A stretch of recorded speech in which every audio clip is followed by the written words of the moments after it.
The announcement by the Victorian state government about that people over 70 will be able to get vaccinated for the COVID-19 vaccine at special hubs. So there are two of them. One is at the Melbourne Convention and Exhibition Centre. The other is at the former Ford factory in Geelong.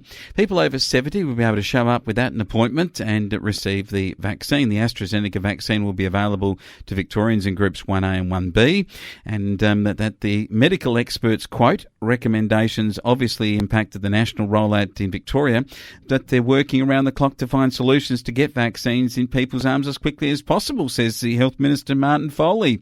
He went on to say the Victorian government is also resuming the administration of AstraZeneca to eligible under 50s people who wish to get it despite blood clot warnings. By Wednesday, health professionals in Victoria will have everything they need to administer AstraZeneca to eligible Victorians of all ages, said Mr Foley, and that they will continue to get Pfizer where it's available in supply through the existing system, and that eligible Victorians can still choose to get the vaccine through GPs and supported by the Commonwealth. The state government says the move is to give people more choice. The announcement comes as National Cabinet moves to twice weekly gatherings following the vaccine rollout being thrown into disarray over the concerns about the AstraZeneca vaccine, and health authorities have recommended the AstraZeneca vaccine could only be given to the people in the over 50 age after blood clotting was linked to younger people.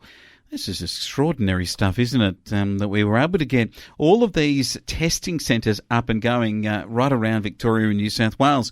But suddenly when it comes to giving out the vaccine, we don't have the same testing centres in each location. Surely in the big regional towns like Horsham and Mildura and Swan Hill, surely there would have been the capability in Wagga or at Griffith or even at Deniliquin for the AstraZeneca virus or the Pfizer virus to be administered in testing centres where people were driving through, remember.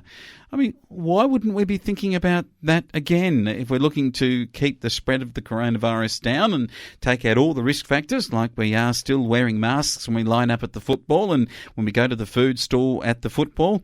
Then surely there would be a way that we could convert the testing centres to vaccine virus centres. Seems to me that the government is basically pushing it all back onto the GP, and that seems to me to be putting more people in the doctor's surgery where you've already got sick people.